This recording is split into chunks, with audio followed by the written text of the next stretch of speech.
शुभकामनाएं हमारे सभी लाभार्थियों को। एक बार जोरदार तालियां और दिल की गहराइयों से आभार परम आदरणीय श्रद्धेय यशस्वी माननीय मुख्यमंत्री जी का। और अब उसके पश्चात जैसा कि हम सभी जानते हैं, अब वो पल, वो क्षण अपनी बृहद सकारात्मक सोच, मेहनत, लगन, परिश्रम से जन जन की कठिनाइयों का समाधान करने वाले और साथ ही साथ हम सभी के प्रेरणा स्रोत, मार्गदर्शक के रूप में विश्व के मानचित्र में उत्तर प्रदेश का गौरव बढ़ाने वाले परम आदरणीय श्रद्धेय यशस्वी माननीय मुख्यमंत्री जी को हम एक बार पुनः शत नमन करते हुए ससम्मान अनुरोध करते हैं, सादर आमंत्रित करते हैं कि अपने प्रेरणादायक संबोधन से हम सभी को अन्वित करने की कृपा करें। एक बार जोरदार तालियों के साथ अभिनंदन, वंदन, स्वागत, जोरदार तालियां हमारे जनपद। जय जय श्री राम। भारत माता की, भारत माता की, भारत माता की। वंदे वंदे वंदे। जनपद मैनपुरी और खासतौर पर करहल विधानसभा क्षेत्र से जुड़ी हुई लगभग 450 करोड़ रुपए की परियोजनाओं के आज के इस लोकार्पण और शिलान्यास कार्यक्रम में समारोह में उपस्थित प्रदेश सरकार में मंत्रिमंडल के मेरे सहयोगी पर्यटन और संस्कृति मंत्री श्री जयवीर सिंह जी, प्रदेश सरकार में उच्च शिक्षा विभाग के मंत्री श्री योगेंद्र उपाध्याय जी, प्रदेश सरकार के ही आईटी एंड इलेक्ट्रॉनिक्स विभाग के राज्य मंत्री श्री अजीत पाल जी, क्षेत्रीय अध्यक्ष भारतीय जनता पार्टी श्री दुर्ग विजय सिंह साक्य जी, प्रदेश उपाध्यक्ष और विधान परिषद सदस्य श्री संतोष सिंह जी, प्रदेश उपाध्यक्ष श्री ब्रिज बहादुर जी, माननीय विधायक श्री राम नरेश अग्निहोत्री जी, भारतीय जनता पार्टी के जिला के अध्यक्ष श्री राहुल चतुर्वेदी जी, चेयरमैन टैक्सपेड श्री प्रेम सिंह साक्य जी, जिला पंचायत अध्यक्ष श्रीमती अर्चना गोविंद भदौरिया जी, आज के इस कार्यक्रम में उपस्थित पूर्व सांसद श्री रघुराज सिंह साक्य जी, पूर्व विधायक श्री अशोक चौहान जी, पूर्व विधायक और डीसीबी चेयरमैन श्री नरेंद्र सिंह जी, पूर्व जिला पंचायत अध्यक्ष के प्रतिनिधि श्री अनुजेश प्रताप सिंह जी,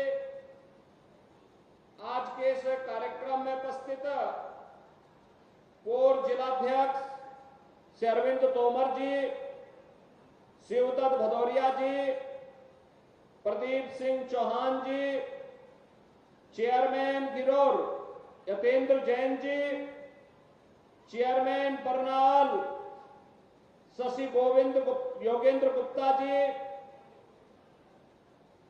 श्रीमती ममता राजपूत जी, श्री सत्यपाल यादव जी, आज के इस कार्यक्रम में उपस्थित मैनपुरी और खासतौर पर करहल विधानसभा क्षेत्र से जुड़े हुए मेरे सभी उपस्थित बहनों और भाइयों, एक साथ 450 करोड़ रुपए की परियोजना के लिए मैं आप सबको हृदय से बधाई देते हुए आप सब विकास की नित नई ऊंचाइयों को छुएं, इसकी कामना के साथ आज ये मंच आपके बीच में यहां पर उपस्थित हुआ है। बहनों और भाइयों, मैं सबसे पहले अभिनंदन करता हूं आपका कि मैं लगभग 2 घंटे लेट में यहां पे आया, क्योंकि लखनऊ में मुझे सशस्त्र सेनाओं के एक कार्यक्रम में पहले भाग लेना पड़ा और फिर इसके उपरांत भारतीय जनता पार्टी के राष्ट्रीय सदस्यता अभियान के कार्यक्रम में भी मुझे जाने का अवसर प्राप्त हुआ। इन दोनों कार्यक्रमों में कुछ देर होने के कारण मुझे यहां आने में भी लेट हुआ, लेकिन उस सब के बावजूद आप जिस धैर्य के साथ, जिस उत्साह के साथ आज इस समारोह में हैं, मैं इसके लिए हृदय से आपका अभिनंदन करता हूं, आप सबका हृदय से स्वागत करता हूं। बहनों और भाइयों, आज यहां पर करहल की जो अनेक विकास की योजनाओं को आज यहां पर प्रस्तुत किया गया है, उसमें यहां की सड़क की परियोजनाएं हैं। यहां पर करहल में एक हम लोग ग्राम पंचायत ऐलादपुर में एक मिनी स्टेडियम भी देने जा रहे हैं, ग्रामीण स्टेडियम का निर्माण भी करने जा रहे हैं।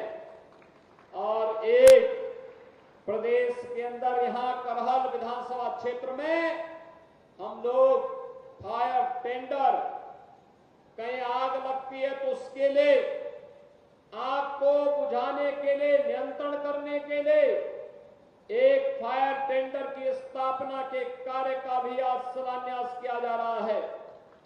विकास के जितनी भी परियोजनाएं हैं जिनका लोकार्पण हो रहा है या जिनका शिलान्यास किया जा रहा है, इन सभी योजनाओं के लिए मैं मैनपुरी जनपद और खासतौर पर करहल विधानसभा क्षेत्र के आप सभी मतदाताओं को, यहां के नागरिकों को हृदय से बधाई देता हूं, अपनी शुभकामनाएं देता हूं। बहनों और भाइयों, आपने अभी देखा होगा मंच पर मुझे अनेक नौजवानों को टैबलेट और स्मार्टफोन देने का अवसर प्राप्त हुआ। इसके साथ ही आपने देखा होगा आधी आबादी का नेतृत्व करने वाली महिला स्वयंसेवी समूह को भी सरकार के द्वारा प्रदान किए जाने वाले सहयोग के चेक की डमी कॉपी उन्हें प्रदान करने का मुझे अवसर प्राप्त हुआ।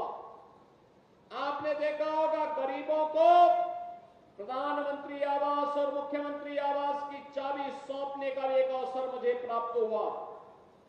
और एक सप्ताह पहले यही मंच और हमारे डिप्टी सीएम श्री ब्रजेश पाठक जी भी यहां आए थे और करहल में रोजगार मेला, टैबलेट वितरण, ऋण वितरण के एक बड़े कार्यक्रम को उन्होंने उद्घाटन किया था।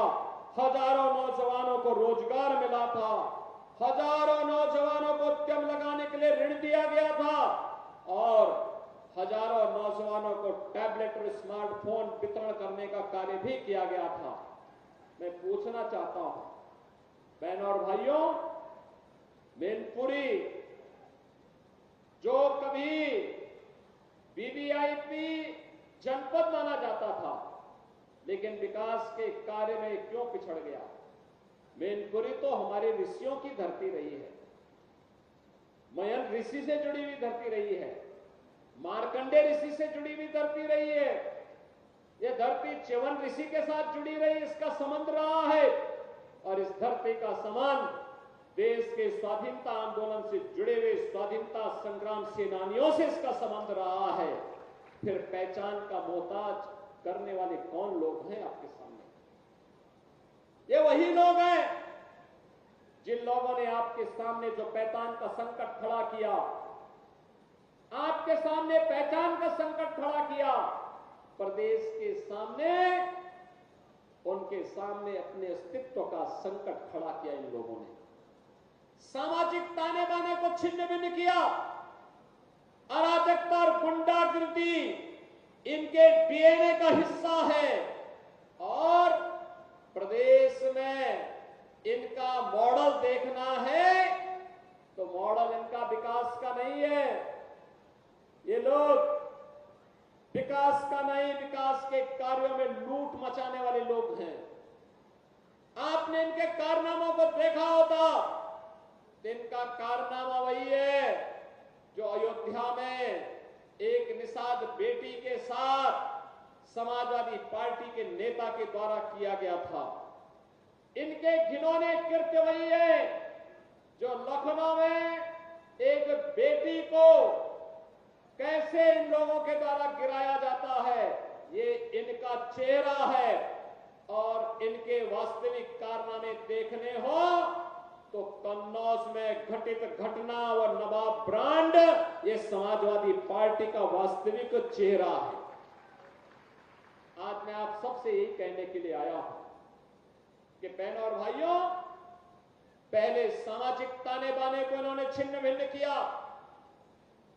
प्रदेश को दंगों की आग में झोंका, विकास के लिए और गरीब कल्याण के लिए जो धनराशि राज्य की लगनी चाहिए थी उसमें लूट खसोट किया, नौजवानों को मिलने वाली नौकरी में डकैतियां डाली गई। आज आप देख रहे होंगे कि कल हम लोग 1000 नौजवानों को सरकारी नियुक्ति पत्र देने जा रहे हैं। अभी हाल ही में आपने देखा होगा 60,200 से अधिक नौजवानों को उत्तर प्रदेश पुलिस बल में नियुक्ति के लिए हम लोगों ने परीक्षा सफलतापूर्वक संपन्न की। मैं कहता हूं ये देश ही नहीं, दुनिया की किसी भी सिविल पुलिस की सबसे बड़ी भर्ती थी, सबसे बड़ी भर्ती। और कहीं कोई शिकायत नहीं, कोई भेदभाव नहीं, कोई भ्रष्टाचार नहीं। क्या यही काम 2017 के पहले भी होता था क्या? 2017 के पहले हर नौकरी बिकती थी, उसकी नीलामी होती थी, वसूली में चाचा और भतीजा समान के भागीदार होते थे, और बाद में जब ज्यादा वसूली होती थी तो चाचा को धकेल दिया जाता था, भतीजा अकेले ही बैग लेके भाग जाता था। यही दृश्य पूरे प्रदेश का हुआ करता था। विकास के नाम पर भी यही लूट खसोट मची हुई थी, यही लूट पूरे प्रदेश में बची हुई थी। बहनों और भाइयों, इनको मैनपुरी की चिंता नहीं थी, इनको इटावा की चिंता नहीं थी, इनको स्वयं की चिंता थी। इनको प्रदेश की चिंता नहीं थी, क्योंकि इनको स्वयं की चिंता थी। और इसीलिए जब उनको लगा कि अब उत्तर प्रदेश सुरक्षित नहीं रहा, तो इन लोगों ने तो अपने लिए दुनिया के अलग अलग देशों में द्वीप खरीद लिए होंगे। लेकिन बहनों और भाइयों, हमें और आपको तो इसी प्रदेश में रहना है, हमें और आपको इसी प्रदेश में रहना है। चाचा की तो नियति ही है हमेशा धक्का खा करके वहीं पड़े रहना। लेकिन बहनों और भाइयों, उत्तर प्रदेश वासियों को धक्का खाने की आदत से अपने आप को उभारना पड़ेगा। सम्मान के साथ राष्ट्रवादी मिशन का सिपाही बनकर के आगे बढ़ने की हमें आदत डालनी पड़ेगी। और इसी के लिए ये 450 करोड़ रुपए की विकास की परियोजनाओं की सौगात लेकर के आज मैं आपके पास इस मंच के साथ आया हूं। मैं आप सबका आह्वान करूंगा, आज तो प्रदेश में दंगा नहीं होता, आज तो प्रदेश में गुंडागर्दी नहीं होती, आज तो प्रदेश में किसी बेटी का अपहरण नहीं होता, आज तो प्रदेश में किसी किसान की जमीन पर कोई कब्जा नहीं करता है, आज तो किसी व्यापारी का अपहरण नहीं होता है, आज तो बेटी की इज्जत के साथ कोई खिलवाड़ करने का दुस्साहस करेगा तो उसे मालूम है कि उसके इस दुस्साहस की क्या कीमत उसे चुकानी है, और साथ साथ चुकानी ही नहीं है, आने वाली 7 पीढ़ियां फिर कभी भी कोई ऐसी हरकत करने की जरूरत नहीं करेगा। इस प्रकार की एक सबक भरी कार्रवाई सरकार के स्तर पर होती है। बेटी की सुरक्षा हो या व्यापारी का सम्मान, अन्नदाता किसान को शासन की योजना के साथ जोड़ने का कार्य हो या नौजवान के हाथ को रोजगार के साथ जोड़ने का कार्य, ये सभी आज मजबूती के साथ चल रहा है। और इसीलिए तो जब 25 करोड़ उत्तर प्रदेश वासी बोलता है तो 25 करोड़ की आवाज एक साथ जब आगे बढ़ती है तो बहनों और भाइयों, ये 25 करोड़ की आवाज उत्तर प्रदेश को अब बीमारू राज्य नहीं बल्कि देश का एक विकसित राज्य के रूप में स्थापित करता है, अनलिमिटेड पोटेंशियल के राज्य के रूप में स्थापित करता है। आज उत्तर प्रदेश विकास के नित नए मॉडल प्रस्तुत कर रहा है, सुरक्षा का मॉडल प्रस्तुत कर रहा है, नौजवानों के लिए स्टार्टअप का मॉडल प्रस्तुत कर रहा है। याद करिए 2017 के पहले कोई उत्तर प्रदेश में नहीं आता था। हमने इन 7.5 वर्षों में आपके आशीर्वाद से और प्रधानमंत्री मोदी जी के मार्गदर्शन में 6.5 लाख नौजवानों को सरकारी नौकरी दी। 2 करोड़ से अधिक नौजवानों को निजी क्षेत्र में निवेश के माध्यम से सरकारी निजी क्षेत्र में उन्हें नौकरियां उपलब्ध करवाई और 60 लाख से अधिक व्यापारियों को और युवाओं को अपना स्टार्टअप और उद्यम स्थापित करने के लिए स्वतः रोजगार के साथ जोड़ने का काम हुआ। बहनों और भाइयों, इससे पहले उत्तर प्रदेश में निवेश के अनुकूल माहौल नहीं था। जब व्यक्ति ही सुरक्षित नहीं तो पूंजी कहां से सुरक्षित होती। लेकिन आज व्यक्ति भी सुरक्षित है, पूंजी भी सुरक्षित है। आज बेटी भी सुरक्षित है, व्यापारी भी सुरक्षित है। आज अन्नदाता किसान का भी सम्मान है, नारी सशक्तिकरण के लिए भी कार्य है और युवाओं को भी सम्मान प्राप्त हो रहा है। और उसी अभियान के क्रम में आज एक बार फिर से मात्र 1 सप्ताह में ही पूरी सरकार आपके द्वारा ये आपसे कहने के लिए कि विकास की इस प्रक्रिया में अब जाति के नाम पर विभाजित होने की आवश्यकता नहीं, विकास की इस प्रक्रिया के साथ जुड़ने की आवश्यकता है, जिससे आप भी विकास कर सके, मैनपुरी भी विकास कर सके, करहल भी विकास कर सके, यहाँ का नौजवान भी, यहाँ का अन्नदाता किसान भी, यहाँ का व्यापारी भी और यहाँ की नारी भी विकास की प्रक्रिया में जैसे किसी बांध के 4 पहिया होते हैं, एक साथ मिलकर के चलती है तो गाड़ी की स्पीड बढ़ती है, ऐसे ही 4 मजबूत आधार स्तंभ बन करके मैनपुरी को भी विकास की प्रक्रिया के साथ जोड़ने के इस क्रम में हम सबको सहभागी बनना पड़ेगा। बहनों और भाइयों, आज प्रदेश बदल चुका है। याद करिए 2017 के पहले मैनपुरी के वो लोग जब यूपी के बाहर जाते थे, लोग शक की निगाहों से देखते थे, सम्मान नहीं था, लोग भय और दहशत में बोलते थे कि वे कहां से आ गए।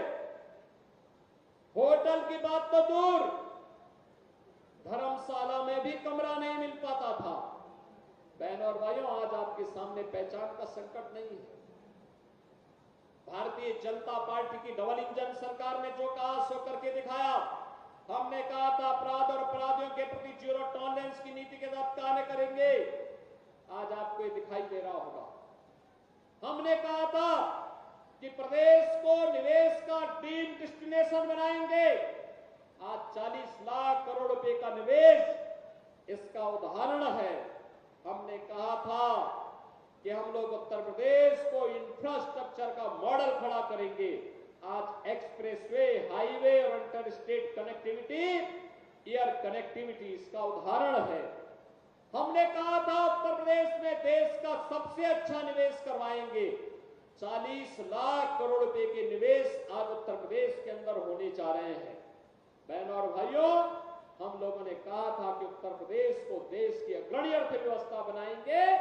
17 में हम लोग आए थे, 7वीं बड़ी अर्थव्यवस्था थी, आज उत्तर प्रदेश देश की नंबर 2 की अर्थव्यवस्था है और अगले 3 से 4 वर्ष में इसे देश की नंबर 1 की अर्थव्यवस्था बनाना है, जिससे हर चेहरे पर खुशहाली लाई जा सके, हर नौजवान के हाथ को काम दिया जा सके।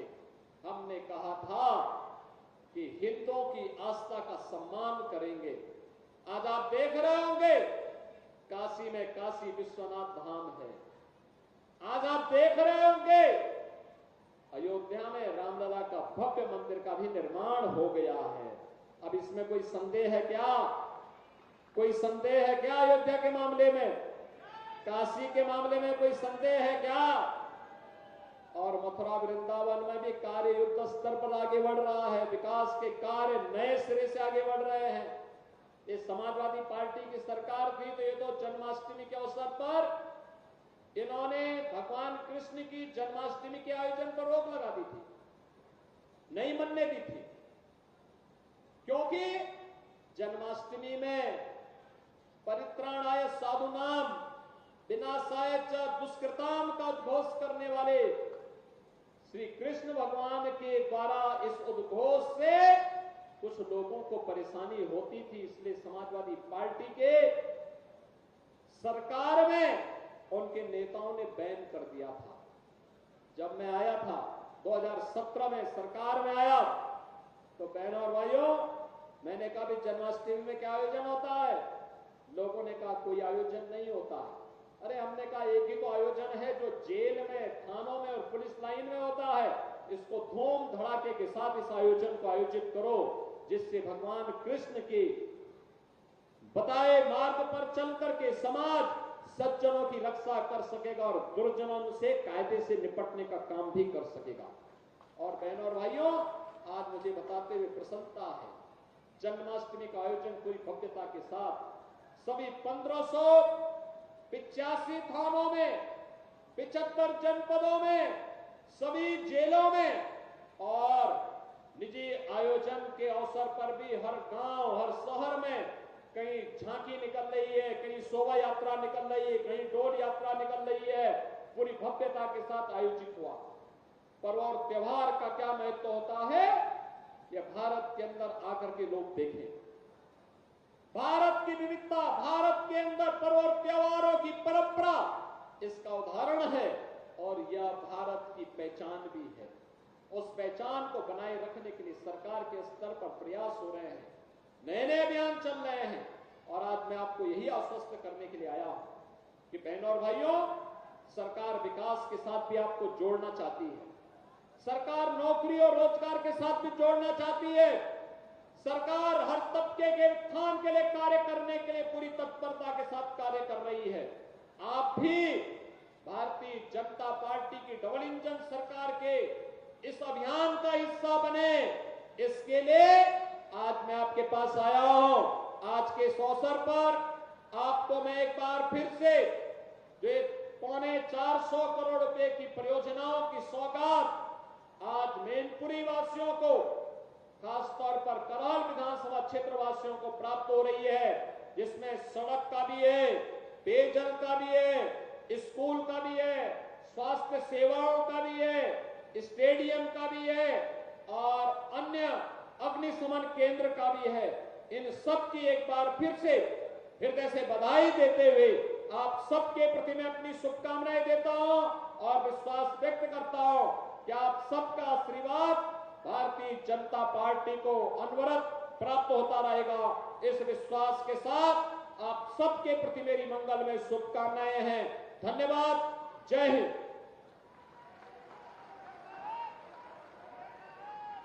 बहुत बहुत धन्यवाद। एक बार जोरदार तालियों के साथ अभिनंदन वंदन स्वागत। दिल की गहराइयों से हम आभार प्रकट करते हैं ये परम आदरणीय देश श्री माननीय मुख्यमंत्री जी का। और अब कार्यक्रम को संदीप चौहान का धन्यवाद ज्ञापन सादर वचन करते हुए जिलाध्यक्ष भारतीय जनता पार्टी मैनपुरी श्री राम चतुर्वेदी जोरदार तालियों के साथ अभिनंदन वर्धन।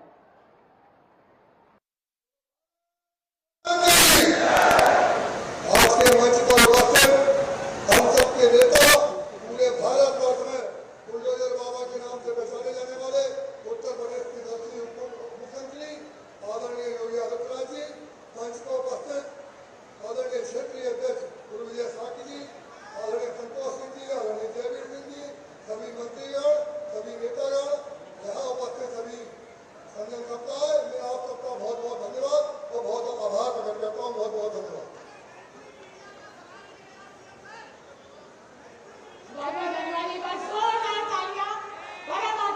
यशस्वी माननीय मुख्यमंत्री जी का हम सभी ने प्रेरणास्पद मार्गदर्शक पथ प्रदर्शक के रूप में अपने बहुमूल्य पलों में से कुछ लम्हे पल निकालकर हमारे जनपद मैनपुरी में आने का जो आग्रह स्वीकार किया, उसके लिए